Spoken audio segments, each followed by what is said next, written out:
we've done everything, chosen the correct methods, even survived and going to survive the data analysis. Yeah. Okay, even looking through carefully, getting the peers to give comments as and when necessary, taking your advice about evaluating. But there's something that I'm really not looking forward to, and that's writing the paper. Although my first degree is in English, Right. I'm actually going to have to be honest here, that writing doesn't really tick all my boxes, if you know what I mean. Yeah. So what advice can you give me? Okay.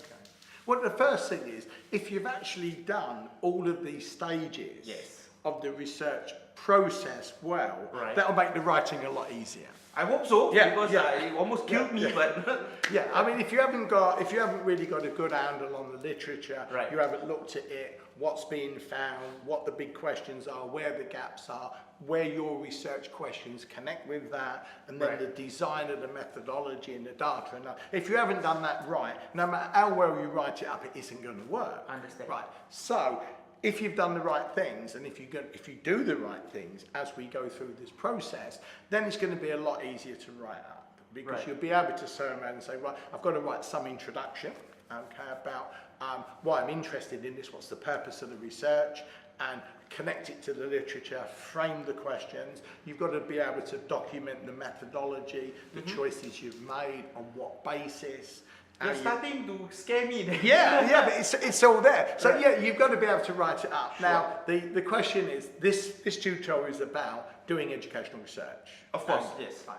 Now, the next online tutorial that connects to this is writing journal papers. Right. And invariably, when you write your paper, you've got to say to yourself, well, given what I've done, have I got enough here to perhaps present at an international conference? Right. Or if it's superb and everything's worked well, and you really found something useful and you've put a massive amount of work into it in terms of the literature review, the research design, and the analysis of data, Right. you might even be thinking about publishing it in a journal. Right. Very often, in fact, your first paper, if it's done quite well, will hold up nicely at a conference within that area, Okay. and then you build on that, and then depending on where it goes, then you can start looking at different journals. So Understood. that's the basic thing.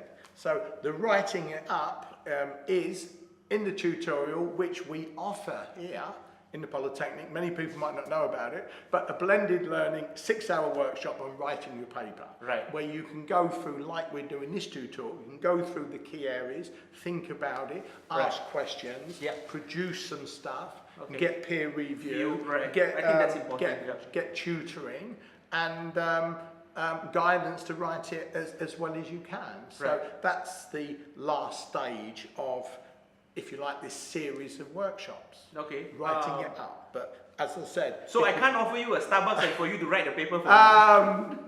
Well, no, unless I put my name on it as well, but I don't Right. need to really do that. But I mean, from our point of view, we're here to support faculty who want to write papers. understand.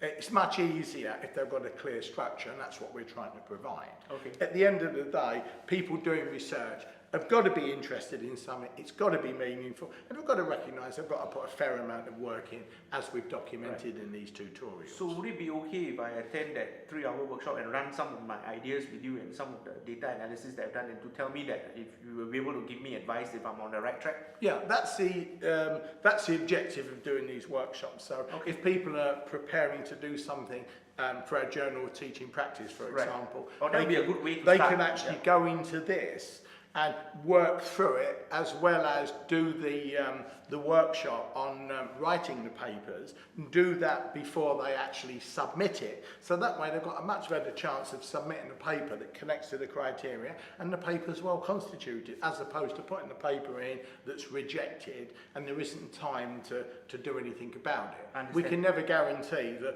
all papers that are presented here at SP, as you know, are going to be accepted, but it's more likely to be accepted if it's a good piece of educational research and well written. Okay, thank you. So that's basically the summary frame. Okay, I'm not looking forward to it, but I shall try my best. Okay, good.